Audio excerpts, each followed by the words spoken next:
everyone. Today's video, I'm once again joined my father for another sci-fi movie review for September. Say hi, Dad. Hi, everybody. In today's video, we're going to be talking about The Beast from 20,000 Fathoms from 1953, based on a Ray Bradbury short story, The Foghorn. Am I correct? That's correct. What do you think of The Beast from 20,000 Fathoms from 1953? Well, I really enjoy the movie. Me too. I have enjoyed it ever since I was a kid. Right. I used to watch it on television. Right. Back in the days before there was cable. Right. Or online like streaming service, way before online streaming services. Mm-hmm. Mm-hmm. Yeah.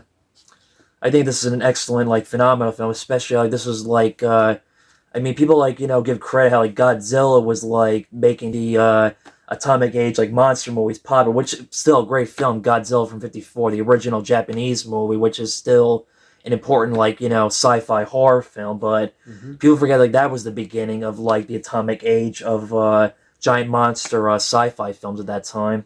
Right, it's very iconic. A lot of people use the concept, as you said, of radiation awakening a monster, dinosaur, or whatever creature that was frozen at one time in the ice. Right. And was reanimated, rejuvenated by some nuclear incident. Right. And like you told me, like the name of this dinosaur in the film was just only made up for the film. There's no such thing as a red.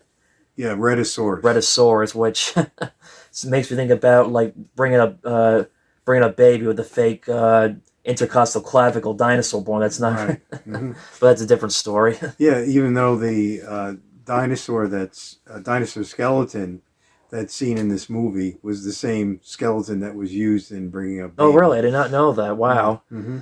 But was it possible that was the same, like, set, like, when he's at the museum, like, talking to... Yeah, I think it was the same set. Okay, well, like you said, like, before, they use a lot of, like, old movie sets because of budget reasons, and, But I'll be honest, even though I do love the movie, like, it has great, like, dinosaur... Like, that's the highlight of this film, is the special effects, like, stop-motion animation done by Ray Harryhausen. This was the first time at the time he had, like, had complete control, like, how he wanted to do the special effects, and he worked really, like, long hours of, like, which I can only imagine, like, that just shows his dedication and how hard, like, he really wanted to perfect these special effects for that time.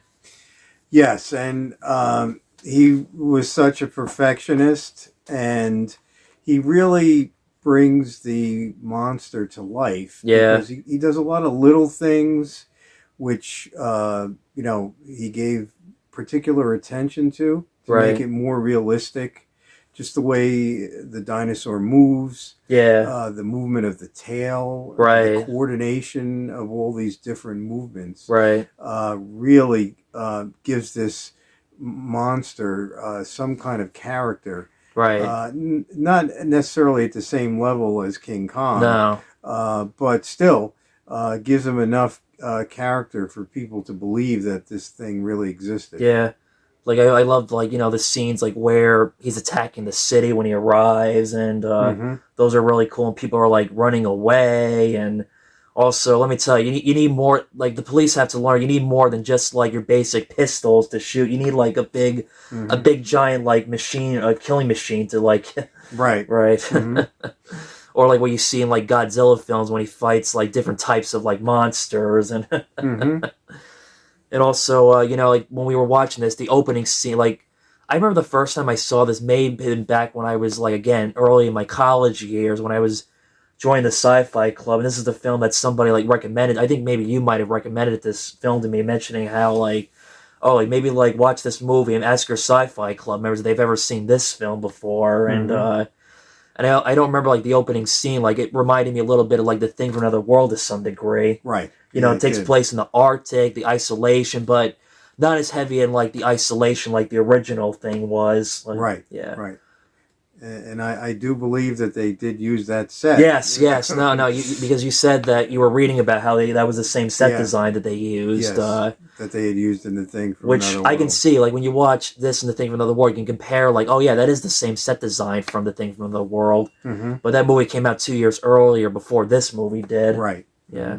And also it has, what's his name, Toby, Kenneth Tobey. You're right, Kenneth Tobey, who was in the Thing from Another World, but plays a different character in this film. But he doesn't really have a big part in this film like he did in The Thing from Another World. Right. Yeah. Even also you also pointed out Albert from Miracle on 34th Street was in this. Yes. It's, again, like I said, I feel like I was rewatching. I'm like, oh my god, I had no idea he was in this film. I didn't really think much of it at that time, that was right. Albert from Miracle on 34th Street. Yeah. Even though I do like this film, the characters, they're not terribly bad. It's like, they're just not, like, well, like, as written or, like, complex. Not like how, like, since we compare this to Godzilla, since this was the inspiration for Godzilla, like, in the characters in Godzilla are really, like, complex and are really, like, well written in that movie. Whereas these characters, not terrible, they're just okay. They're, like, nothing, like, interesting, like, yeah. If you know what I'm saying. Yeah, I know what you're saying. Yeah. They're not as well developed. Right. Interesting thing about it, one of the actors, Paul Christian. Right. And he was in another movie, which was directed by the same director. Right. Gene Laurie. It's Gorgo. Which we have that, but I've never seen it. Which is not stop motion. Right. It's a different type of... right. It's more of a guy in a rubber suit. Right. Like Godzilla in a way. Yes. But Yep. yeah, well, like I said, I'll take, like, rubber suit guys in costumes over, like, computer, like, any day. Because, well, actually, also... The part, like, when I think is either the professor or the archaeologist, like, goes, like, and the underground sea levels. Yes. I found that part very, like, claustrophobic, thinking, like, how, like, terrifying that is to think that you're in, like, a submarine and, anything could happen, especially how, think about how, like, what happened, like, recently with the people who went down with the Titanic. Yeah, when they went to go see the Titanic. But, I mean, different story, but still, just a similar comparison, like... Right.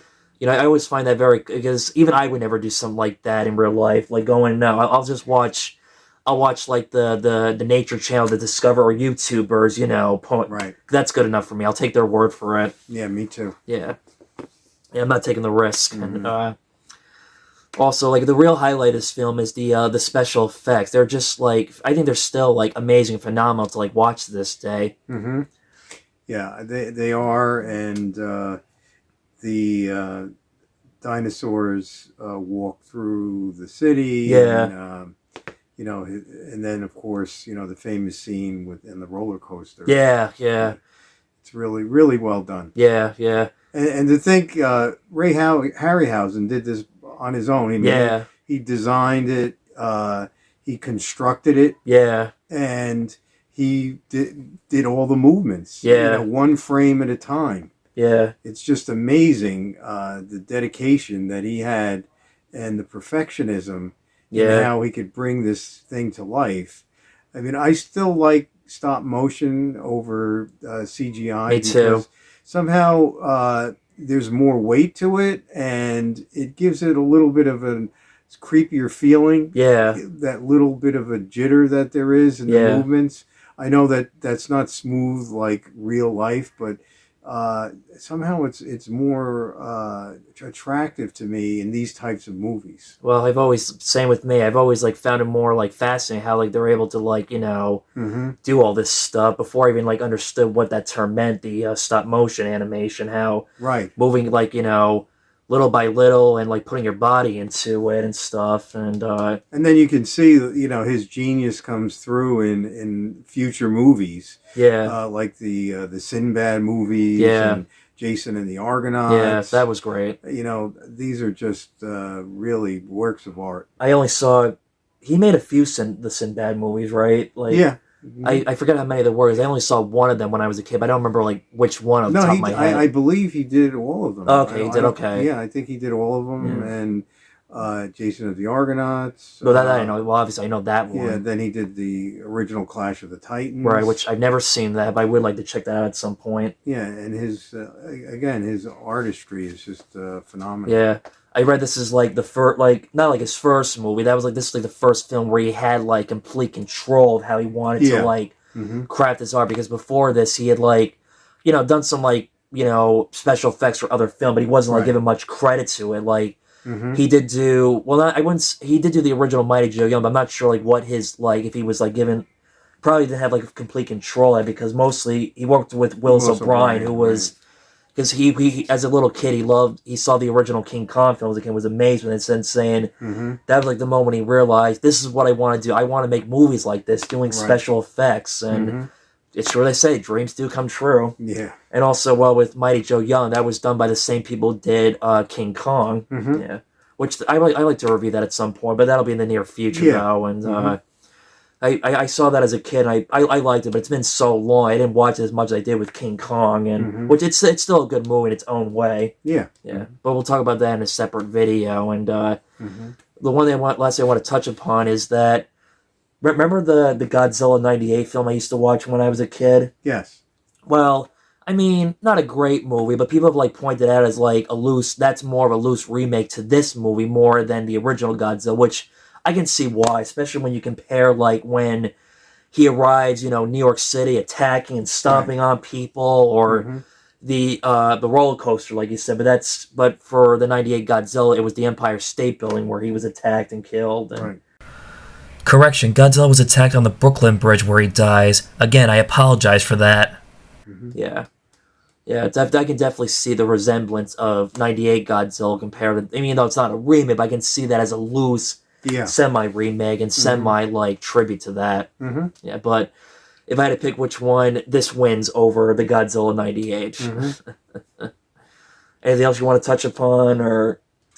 No, other than the fact that, it's in black and white, right? But that shouldn't deter you from seeing it. No, I love this movie. It's great. And it's really a very well made, enjoyable creature feature. Yeah, definitely another fun sci-fi movie. Like I said, this was also the beginning of atomic age sci-fi giant monster movies, and because when you look at King Kong, it wasn't the atomic age. That was just like a regular fun action adventure with no explanation, like why you had this big giant gorilla monster. This is the first to credit that, but then Ishiro Honda, who directed the first Godzilla film, took this as like inspiration, but I wouldn't say that was like a remake. That was just like taking the same concept, but he made like his own version of it. And also, I mean, there are some shots in this movie in which the dinosaur looks similar. Facially looks similar. To Godzilla. Yeah, well, Godzilla is a lizard, whereas this is a dinosaur monster. Right. Yeah, but a dinosaur is a giant monster. Lizard. Yeah, no, that's I gotta. Yeah, you're right. No, you're good. And also, like Godzilla, the '54 version is a anti-war drama, sci-fi horror film combined. Right. Yeah, and this really doesn't touch on any. No, this is just like a regular like giant. I wouldn't say it's not a B movie. It's just a regular like giant monster film. Yeah, fun like adventure, somewhat. Well, I don't know about adventure, but you get the idea.